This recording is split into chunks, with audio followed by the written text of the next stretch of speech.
খোদার জ্বালাই নবী আমার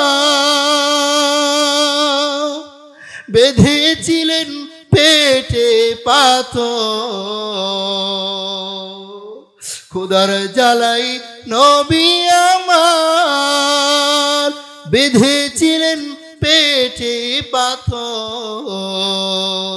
কাতর হয়ে মাঝে মাঝে পড়ে যেতেন জমিনে, নবী বিনে কে তরাবে, বলো না, নবী বিনে কে তরাবে ফুলসিরাত মিজানে।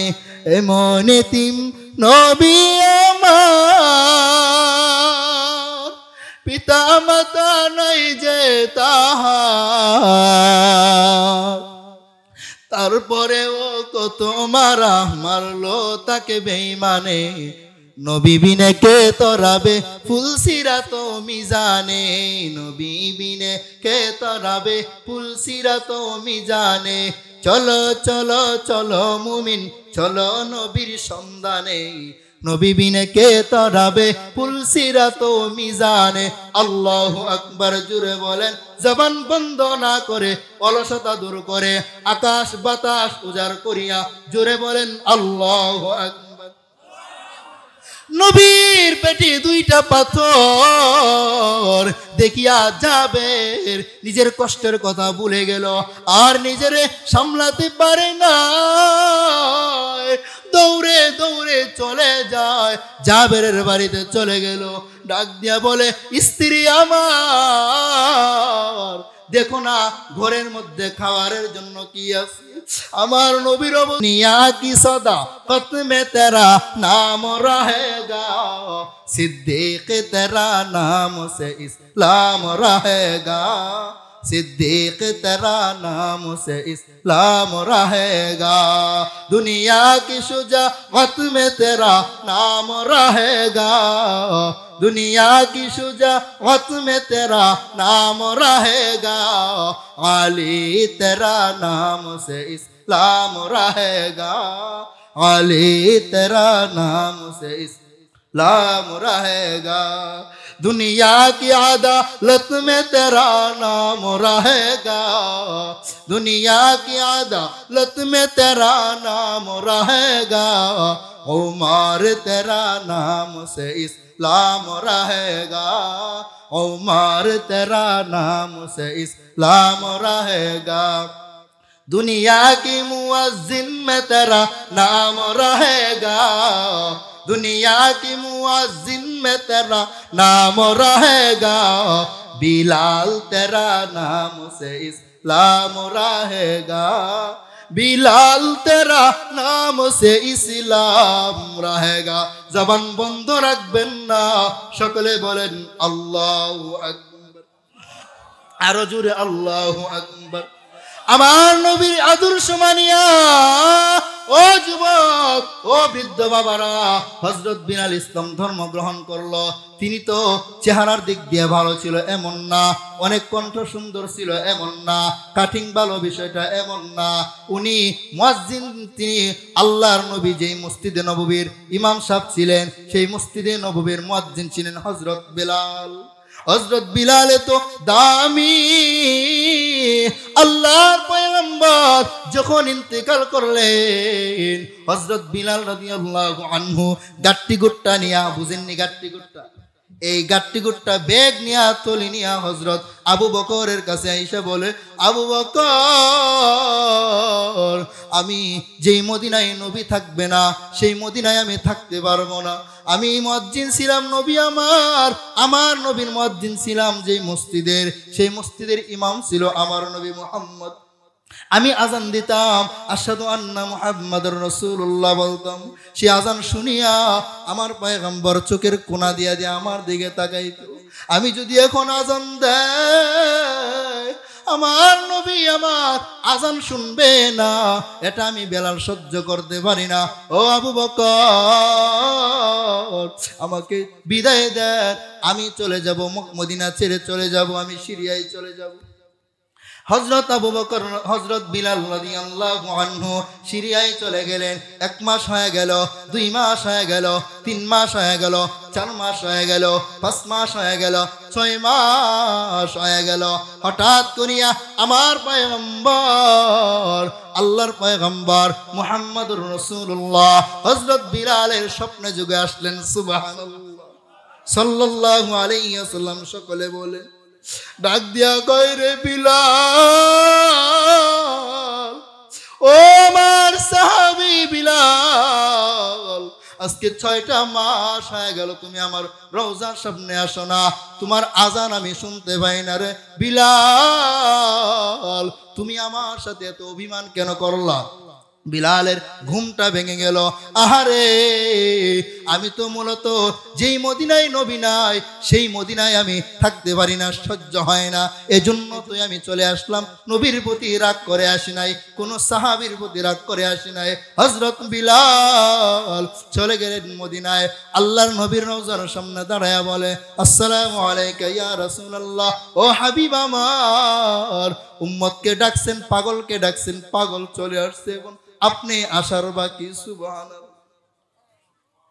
ও নবী গো,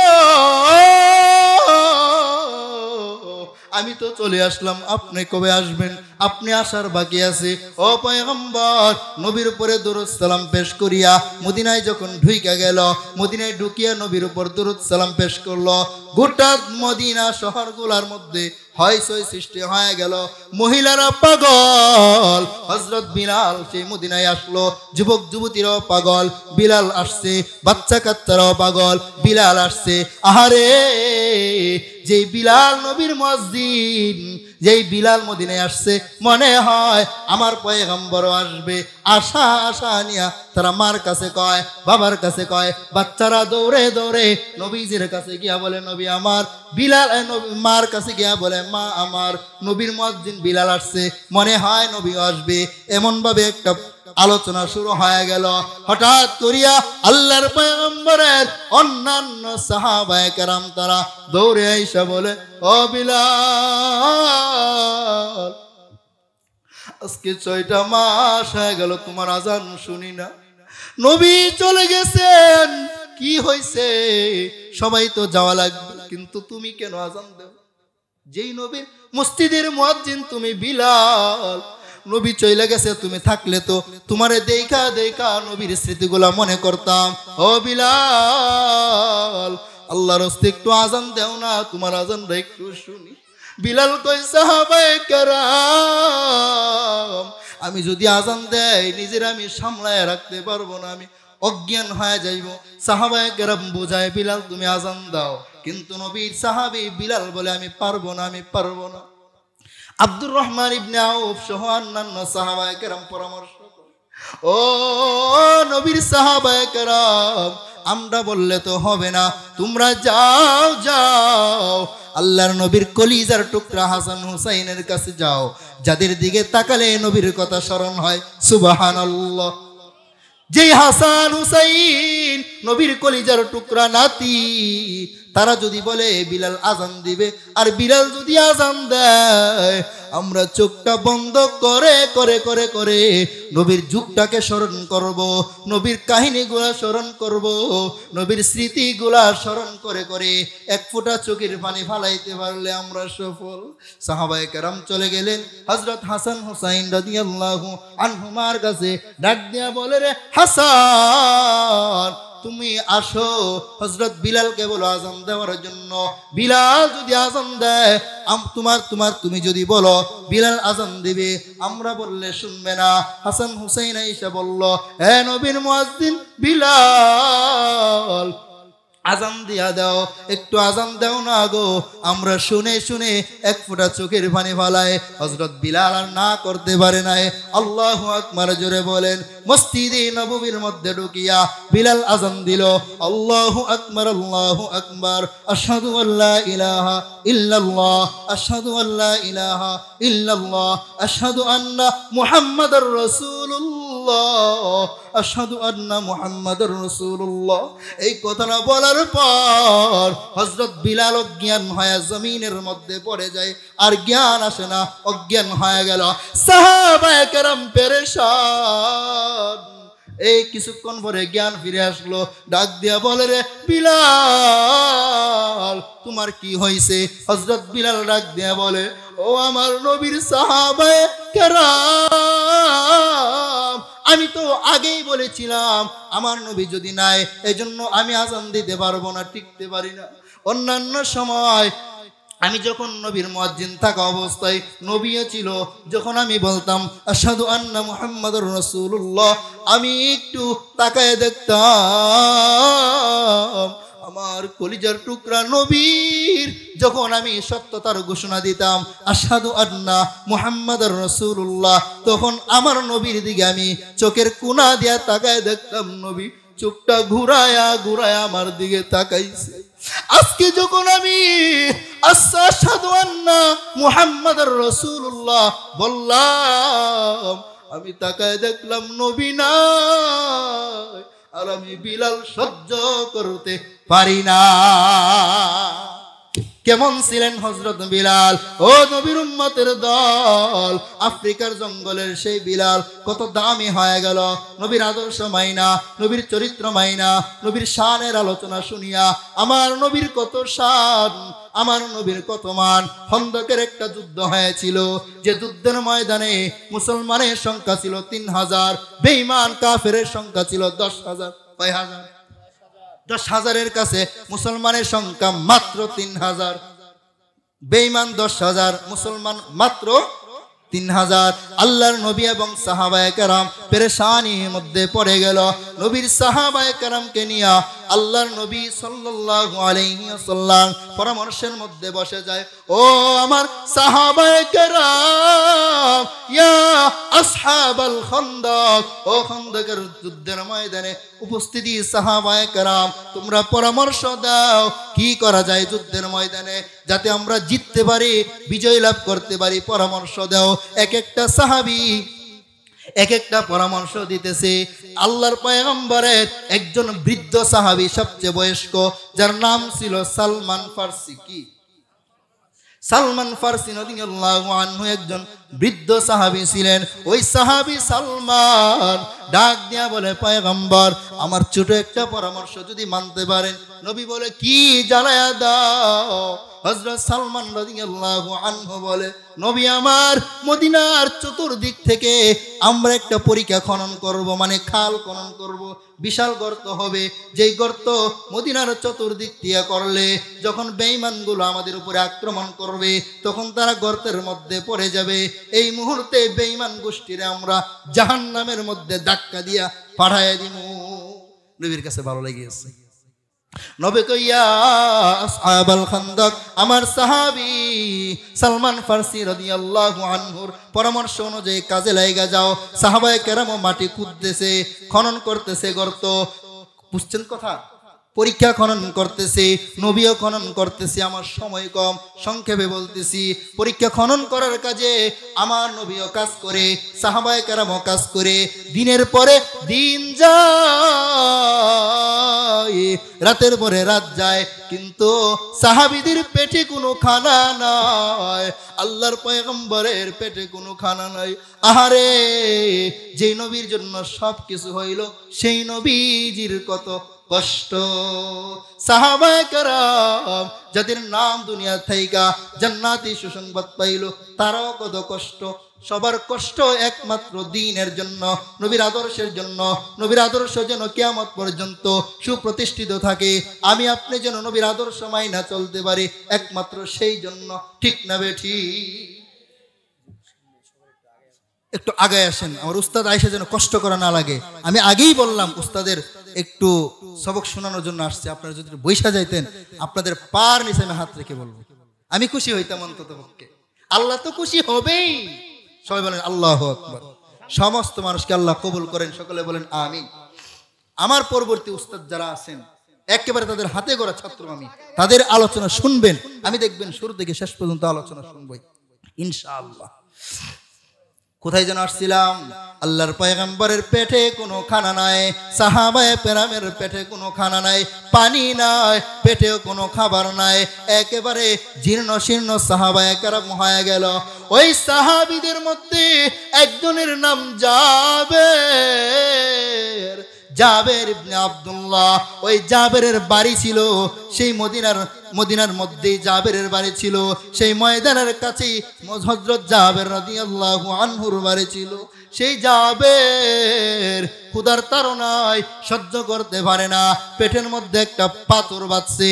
আর পাথর বাঁধার উদ্দেশ্য হলো, নবীও বাঁধলো, সাহাবীরাও বাঁধলো, উদ্দেশ্য হলো বেঈমানগুলো তাকাইলে যদি দেখে পেটগুলা গর্ত হয়ে গেছে, মনে করবে ওরার পেটে খানা নাই, জিততে যাবো আমরা। যদি দেখে পেটের মধ্যে পাথর থাকার কারণে পেটগুলা উঁচা হয়ে আছে, মনে করবে সাহাবায়ে কেরাম গলা পর্যন্ত খানা খাইছে। কি পেট উঁচা কখন হয়? কম না বেশি? ভয় পাওয়া যাইব। এজন্য বেঈমানের সামনে আপনি মাথা নিচু করবেন না কিয়ামত পর্যন্ত। মুমিনের আদর্শ এমন হতে হবে, বেঈমানের সামনে যেই কোনো মূল্যে, যেই কোনো কৌশলে মাথা উঁচু করে দাঁড়ায়া দেখাইতে হবে বেঈমানের দল তোদের চাইতে আমরা সবল। ঠিক না বেটি? আমি ঘটনা সংক্ষেপ করতেছি। আল্লাহর পয়গম্বরের সাহাবী হযরত জাবের পেটের মধ্যে পাথর বাঁধিয়া চিন্তায় ভরে গেল, আহারে আমি নবীজির কাছে যাই, একা একা যাই, গিয়া নবীকে বলি, নবী গো আমাকে আপনি একটু ছুটি দেন না, আমার পাশেই তো আমার বাড়ি, এই ময়দানের থেকে একটু কাছে আমার বাড়ি, যদি আমাকে একটু রুখসত দেন, একটু ছুটি দিয়া দেন, আমি আমার বাড়ি থেকে একটু খানা খাবো। আমি আর সহ্য করতে পারি না গো নবী। এই চিন্তা ফিকির নিয়া হযরত জাবের ইবনে আব্দুল্লাহ এক একটা সাহাবীর অবস্থা দেখে দেখে চলে যায়। তাকায় দেখে এই মুসলমানের সংখ্যা ছিল 3000। প্রত্যেকটা সাহাবী পেটের মধ্যে একটা পাথর বাঁধছে। ক্ষুধা কম না বেশি? কম না বেশি? আহারে খানা নাই, পানি নাই, খানা নাই। সাহাবীরা পাতা, গাছের পাতা খায়া খায়া জীবন কাটাইতেছে। এত কষ্ট করে করে করে করে তারা সহ্য করতে পারে না, পেটের মধ্যে তারা পাথর বাঁধছে, পেটের মধ্যে পাথর বাঁধছে। জাবের এক একটা সাহাবীর দিকে তাকায় তাকায়া তাকায় দেখে পেটের মধ্যে পাথর বাঁধা। সাহাবী জাবের একজন একজন একজন একজন করে করে করে করে করে করে এক পর্যায়ে আল্লাহর পয়গম্বর মুহাম্মদুর রাসূলুল্লাহর কাছে চলে যায়। আসসালামু আলাইকা ইয়া রাসূলুল্লাহ, ও নবী আমার, আপনি তাকায় দেখেন আমি আর সহ্য করতে পারি না গো নবী, আমি আমার ক্ষুধার তাড়নায় হেলে দুলে পড়ে যাই, আমি ক্ষুধার তাড়নায় পেটের মধ্যে পাথর বাঁধলাম গো নবী। ও আমার পয়গম্বর, আপনি যদি আমাকে একটু ছুটি দেন, রুখসত দেন, আমার বাড়িতে গিয়া একটু খানা খায়া আমার জীবনটা বাঁচাবো গো নবী। নবী কইরে যাবে, তোমার পেটের মধ্যে কয়টা পাথর বাঁধলারে জাবের? জাবের বলে, নবী তাকায় দেখেন আমি আমার পেটের মধ্যে একটা পাথর বাঁধলাম। আমার পয়গম্বরের চোখের পানি টপ টপ করে পড়ে যায়। আমার নবী আল্লাহর পয়গম্বরের সাহাবী জাবের রাদিয়াল্লাহু আনহুর পেটের মধ্যে পাথর কয়টা? অন্যান্য সাহাবীর পেটে পাথর কয়টা? জোরে বলেন। একটা। সমস্ত সাহাবায়ে কেরাম একটা একটা করে পাথর বাঁধলো। এই কথা জাবের যখন বলল, নবী তাকায় দেখেন একটা পাথর পেটের মধ্যে বাঁধলাম, সহ্য করা যায় না, সহ্য করা যায় না। এই কথাটা শুনিয়া আমার আপনার পয়গম্বর কান্না করে করে বলে, রে জাবের, তুমি একটা পাথর ক্ষুধার তাড়নায় বাঁধছো, আমার দিকে তুমি তাকাও, আমি নবী হইয়া দু জাহানের বাদশা হইয়া সরকারে দু জাহান হইয়া নবীদের নবী ইমামদের ইমাম সাইয়্যিদুল মুরসালিন ইমামুল আম্বিয়া হাবিবে কিবরিয়া মুহাম্মদুর রাসূলুল্লাহ হইয়া আমার নবী দুইটা পাথর পেটের মধ্যে বাইদা বলে জাবের তুমি একটা পাথর বাইদা তুমি সহ্য করতে পারো না, বাড়িতে গিয়া খানা খাইতে চাও, তাকায়া দেখ আমি দুইটা পাথর বাইদা রাখছি। আমার নবী দুইটা পাথর পেটের মধ্যে বাঁধলো। আমি জাবেরের ঘরে একটা বকরি থাকবে, 1 কেজি আটা থাকবে, এটা আমি সাহাবী হইয়া সহ্য করতে পারি না, অনুমতি দিলাম, তাড়াতাড়ি ব্যবস্থা করে নাও। স্ত্রী বলে স্বামী যাও, আমার নবী রহমতকে তুমি দাওয়াত দিয়া। হযরত জাবের রাদিয়াল্লাহু আনহু চলে গেলেন আল্লাহর পয়গম্বরের কাছে।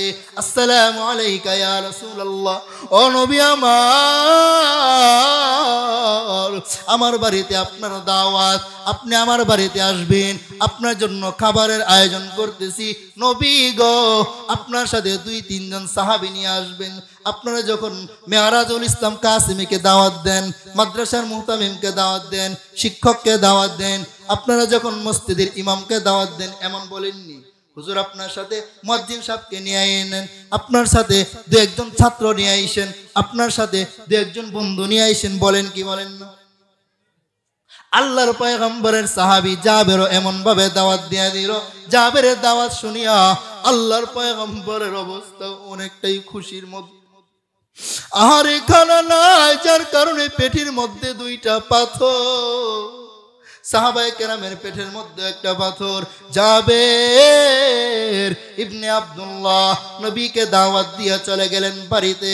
ডাক দিয়া বলে স্ত্রী আমার, নবীরে দাওয়াত করে আসলাম, তাড়াতাড়ি খাবার প্রস্তুত করো। ওই দিক দিয়া আমার নবী তাকায় দেখে, আহারে ওই সময় তো গড়ি ছিল না। আমার নবী খেয়াল করে দেখলো জাবেরের বাড়িতে তো দাওয়াত যাওয়া লাগবে। আমার নবী কত ন্যায়নিষ্ঠবান। আপনি একটা মেম্বার হইয়া জনগণের উপরে আপনি অত্যাচার জুলুম করেন, একটা চৌকিদার হইয়া জনগণের উপরে অত্যাচার জুলুম করেন, একটা চেয়ারম্যান হইয়া মানুষের হক আদায় করতে পারেন না, একটা এমপি হইয়া, একটা মন্ত্রী হইয়া, একটা প্রধানমন্ত্রী হইয়া আপনি মানুষের হক আদায় করতে পারেন না, আপনি মানুষের উপর ইনসাফ করতে পারেন না, আপনি মানুষের উপরে নির্যাতন জুলুমের অত্যাচারের স্টিম রুলার চালান। কত মায়ের বুক খালি করেন, কত বাবার বুক খালি করেন, কত মা বাবার বুক খালি করেন, কত সন্তানকে এতিম করেন। আপনি নেতা হইয়া, এলাকার একটা ওয়ার্ডের মেম্বার হইয়া, চেয়ারম্যান হইয়া, এমপি হইয়া, মন্ত্রী হইয়া মানুষের উপরে অত্যাচার জুলুমের স্টিম রুলার চালান। ইনসাফ কি জিনিস বুঝেন না, আদল কি জিনিস বুঝেন না, ন্যায় নিষ্ঠবান হইলে কি হবে বুঝেন না। যার কারণে আল্লাহর ধরা বড় ধরা, একেবারে যত নিচু তপকার অপমান, এর চেয়ে বেশি অপমান জুতার মালা পরে ইন্ডিয়া পালাইছো। পৃথিবীর মধ্যে যত কিয়ামত পর্যন্ত, এই পৃথিবীর সৃষ্টি থেকে নিয়ে কিয়ামত পর্যন্ত এমন ইতিহাস নাই, এমন জালেম, এমন অত্যাচারী, জুলুমকারী, নির্যাতনকারী কোন নেতার খবর এমন পাওয়া যায় না। ইতিহাস গোটে দেখেন, ইতিহাস খেয়াল করে দেখেন। আপনার জুতা, আমার গাল যদি আমি মিথ্যা বলি, ফেরাউন বলেন, নমরুদ বলেন, হামান বলেন, কারুন বলেন, যত বেঈমানের বেঈমানিমূলক এই ইতিহাস পড়বেন, কোন বেঈমান পালাইছে, সাথে মেম্বার, চেয়ারম্যান, চামচ, বালতি, মগ সব পালাইছে, ইতিহাসে এমন নাই। আপনি পালাইলেন, এমন পালানি পালাইলেন, একেবারে আমাদেরকে আমাদের অনুমতি ছাড়াই আপনি চলে গেলেন এক বৃদ্ধ অসহায় লোকের কাছে। গেছেন তো গেছেন, এখন আমাদের কাছে আবার যৌতুক চাইতেছেন। কেমনে যৌতুক দিব? ভাগ্য বিয়ে হয়েছে, যৌতুক দিব কেন? ঠিক না বেটি? ভাগ্য বিয়ে হয়েছে, যৌতুক দিব কেন? কয়া যাইবেন, আমাদের কাছে বইলা যাইবেন, একেবারে চুলটার মধ্যে ধইরা পাকঘরের মধ্যে বাইরাইতে বাইরাইতে কুত্তার মতো রক্ত বাইর করে জিহ্বারে 10 হাত বের করা উচিত ছিল সেই কোলাঙ্গার শেখ হাসিনার। ঠিক না বেটি? এমন পালানি পালাইছো, তুমি নিজে মরছো, কিয়ামত পর্যন্ত তুমি আওয়ামী লীগের মাথাটা তুমি কাঁচা চাবাইয়া খাইছো। ইতিহাস সাক্ষী, তোমার মতো এমন অনেক জালেম ছিল, তুমি এই জালেমদেরকে হার মানাইছো, তুমি পালাইলা। একটা কত চেয়ারম্যান, কত সংসদ সদস্য তোমার সাথে পলাইলো, এমন পলাইলা কেন? তুমি একটা মেম্বার হয়া, একটা মন্ত্রী হয়া ইনসাফ করতে পারো না? তাকায় দেখো, আমার পয়গম্বর খন্দকের যুদ্ধের ময়দানে নিজের পেটে খানা নাই, হযরত জাবের একটা বকরি 1 কেজি আটা গুলায়া খাবার প্রস্তুত করে নবীকে দাওয়াত দিয়ে দিলেন। আমার নবী যখন দাওয়াতে যাওয়ার, অংশগ্রহণ করার যখন সময় হয়ে গেল, আমার নবীর ইনসাফটুকু দেখেন। আমি আপনি হইল শেখ হাসিনা হইলে, এই জালেম হইলে, এই জালেমের সঙ্গ বঙ্গ নাতি পুতি হইলে নিজেরা খাইতো, গাট্টি বইরা অন্য দেশে পাচার করতো। আমার নবীর দিকে তাকান। নবীজি চিন্তায় পড়ে গেলেন, আহারে, আমি নবীর আদর্শের জন্যই তো আমি এত কষ্ট করেছি, আর আমার সাথে হাজার হাজার সাহাবীরাও তো এই আদর্শের জন্য কষ্ট করছে। আমি নবী হইয়া 2টা পাথর আমার পেটের মধ্যে বাঁধলাম, আর আমার সাহাবীরাও তো আমি নবীর ভালোবাসায় 1টা করে পাথর বাঁধছে। জাবেরের ঘরে আমি একা যাব গো, আর আমি 2-1 জন সাহাবী নিয়ে আমি গলা পর্যন্ত খানা খামু, আর আমার অন্যান্য সাহাবী খানা খাইব না। আমি রহমতে আলম নবী পক্ষে সম্ভব না। কাউনাইন কা মুখতার খুদা তুমকো বানায়া, কাউনাইন কা মুখতার খুদা तुमको बनाया, उम्मत की नगाबान खुदा तुमको बनाया, उम्मत की नगाबान खुदा तुमको बनाया। আমার নবীর ইনসাফ কেমন দেখেন, আমার নবী কত বড় ন্যায়নিষ্ঠবান। সমস্ত সাহাবায়ে কেরামকে ডাক দিয়া বলে, ও আমার সাহাবায়ে কেরাম, তোমাদের ভাই জাবের ইবনে আব্দুল্লাহ সবাইকে দাওয়াত করেছে, সবাই তোমরা চলো জাবেরের বাড়িতে। সবাইকে নাকি 2-3 জনকে। আল্লাহর পয়গম্বরের কথা শুনিয়া সাহাবায়ে কেরাম দেখে তাকায় দেখে 2 হাত দ্বারা আকাশ লাগাল পায়া রইছে খুশির কারণে। আহারে, কত রাত আমরা খানা নাই, কতদিন খানা খাই নাই, আমাদের জাতি ভাই জাবের দাওয়াত করেছে, মনে হয় আজকে আমরা একেবারে 7 সমুদ্রের পানি পান করব, গলা পর্যন্ত খানা খাইব। রমজানের মাসে আমরা রোজা রাখার পরে একেবারে ইফতারের আগ মুহূর্তে মনে হয় 7 সমুদ্র শুকায় ফেলবো। আর সাহাবীরা তো এর চেয়েও বেশি থেকে বেশি ক্ষুধার্ত, পিপাসার্ত। এমন একটা খুশি মনে সাহাবায়ে কেরাম নবীকে নিয়ে চলে গেলেন। পয়গম্বর হাজার হাজার সাহাবী নিয়ে গেল। এমন অবস্থায় জাবের এবং জাবেরের স্ত্রী তাকায় দেখে এই হাজার হাজার সাহাবীর একটা কাফেলা নিয়ে নবী আগমন করতেছে। স্ত্রী বলে, স্বামী আমার, তুমি কি দাওয়াত দেওয়ার ক্ষেত্রে কোনো ভুল করছো কিনা? বলে, না না। স্ত্রী বলে, তাহলে 2-3 জন আসার কথা, এত মানুষ কেন আসলো? জাবের বলে, স্ত্রী রে, আমি তো দাওয়াত ঠিক মতো দিয়েছি, নবী কেন এত মানুষ নিয়ে আসতেছে আমি জানি না। ও আমার স্ত্রী,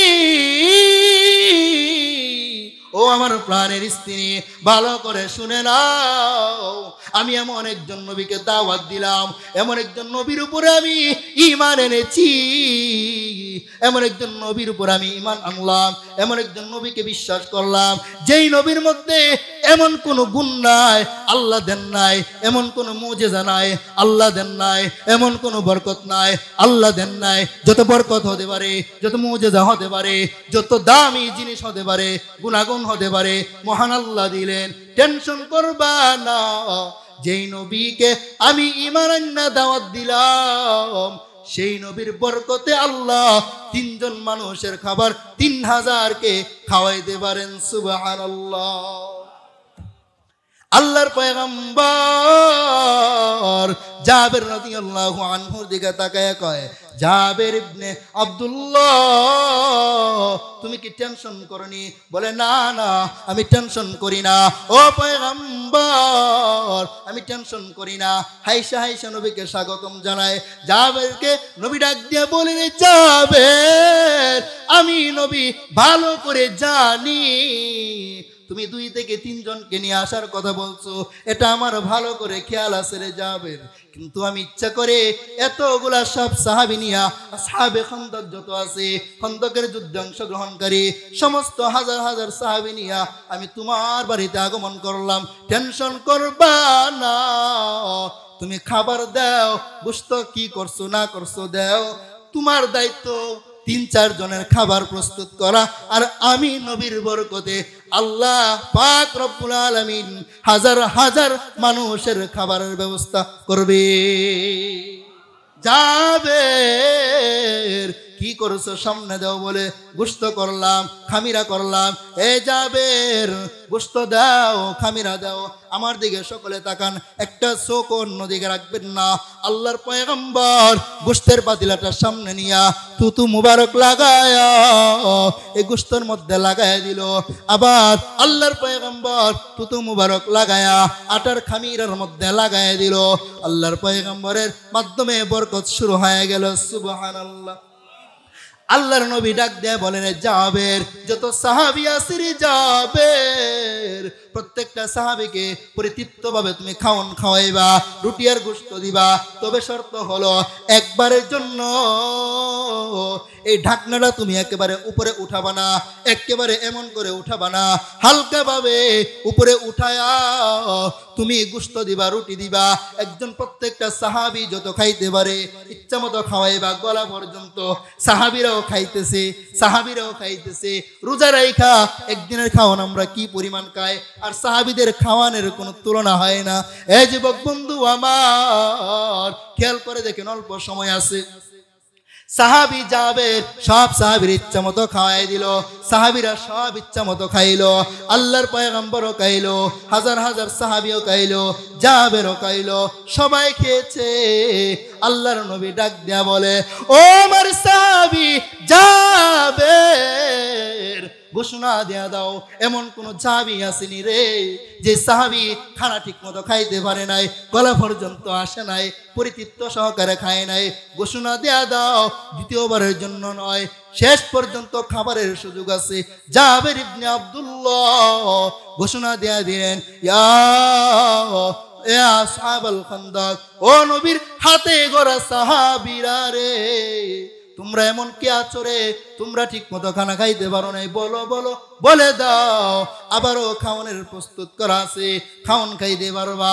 আল্লাহর কসম, সাহাবায়ে কেরাম একই সাথে ইমানের আওয়াজকে উঁচু করে নবীর ভালোবাসায় পাগল হইয়া নবীর শান মান মাইনা তারা পরিতৃপ্ত ভাবে খাইয়া ঘোষণা দিলেন, আল্লাহর কসম, আজকে আমরা এমন ভাবে খানা খাইলাম, আমরা আজকে নিজের ঘরও এমন ভাবে খানা খাই না। ও জাবের, তাকায় দেখো খাবারের কি অবস্থা। জাবের রাদিয়াল্লাহু আনহু তাকায় দেখে যেমন খাবার তেমনই রয়া গেল রে, যেমন গোশত তেমন, যেমন রুটির খামিরা তেমন রয়ে গেল। সুবহানাল্লাহ। ঘুমায় ঘুমায় কয়েন, আরো আস্তে কন, যেমন গোশত তেমন রয়ে গেল, যেমন আটা তেমন রয়ে গেল। সুবহানাল্লাহ।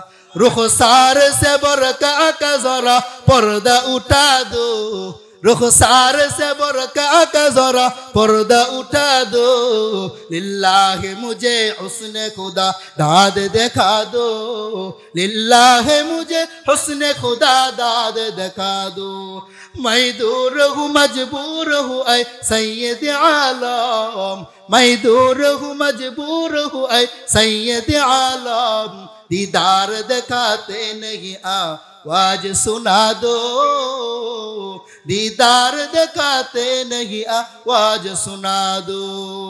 कुदरत की तमाशा है मदीना के गली में, कुदरत की तमाशा है मदीना के गली में।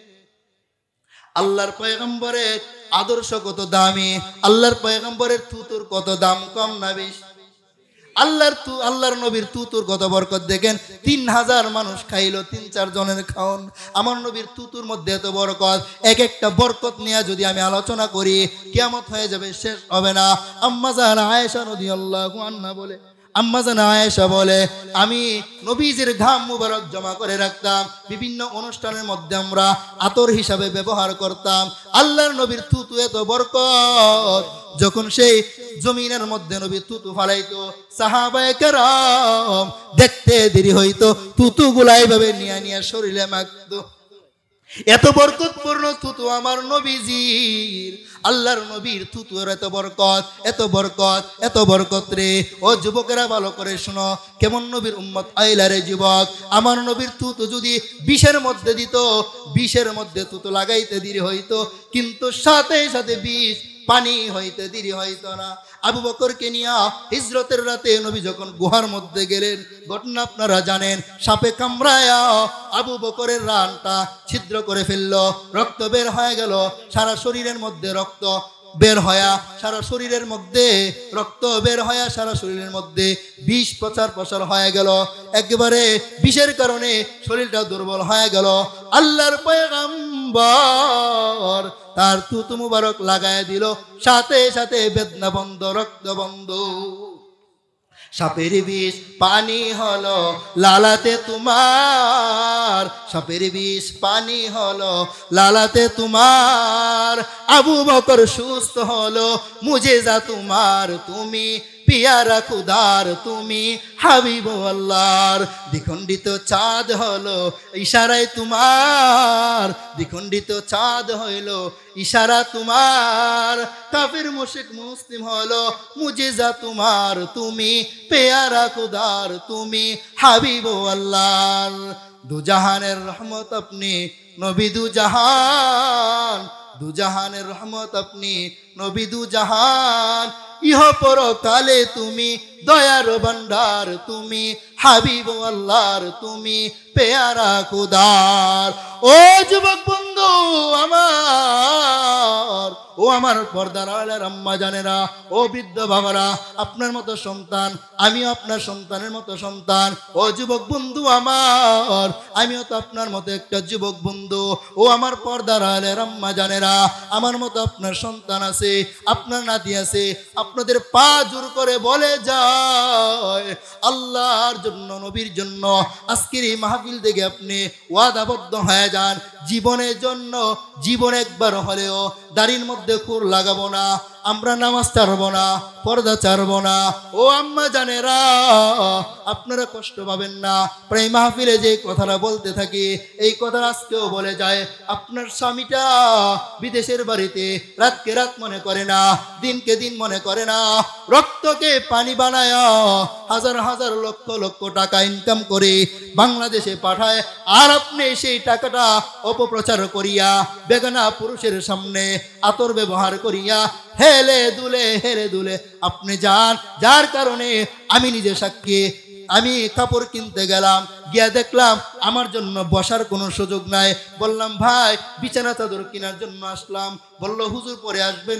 আমার পরে একটা ম্যাডাম আমি আন্দাজ করলাম বিদেশি, আসার পরে ম্যাডাম বসেন, এই চা নিয়ে আসো। কেন এত ভালোবাসা? এত ভালোবাসা কেন? আপনার স্বামী রাতকে রাত মনে করে নাই, সন্তানটা রাতকে রাত মনে করে নাই, আপনি সেই টাকা অপপ্রচার করে ব্যয় করে করে করে করে আপনি বেগানা পুরুষের সামনে ঘোরেন। কোথায় গেল নবীর আদর্শ? কোথায় গেল নবীর চরিত্র? কোথায় গেল নবীর ভালোবাসা? কোথায় গেল আল্লাহর হুকুম? আজ থেকে আপনি ওয়াদাবদ্ধ হয়ে যান। যুবক ভাই, আপনাদের পায়ে হাত রেখে বলবো, প্রয়োজনে আমার রুমে যাবেন, একেবারে মোনাজাতের পরে আপনার পায়ে জড়ায় ধরে বলবো, আল্লাহর কসম আপনার পায়ে ধরতে রাজি আছি। এরপরে যদি বলেন হুজুর আমি আর নবীকে কাঁদাবো না, পারবেন তো ইনশাআল্লাহ? পর্দানিশে আম্মা জানেরা, আপনারা ওয়াদাবদ্ধ হয়ে যান। বৃদ্ধ বাবারা, সবচেয়ে বেশি রোগ, বড় যে রোগটা আপনাদের ভিতরে পাওয়া যায়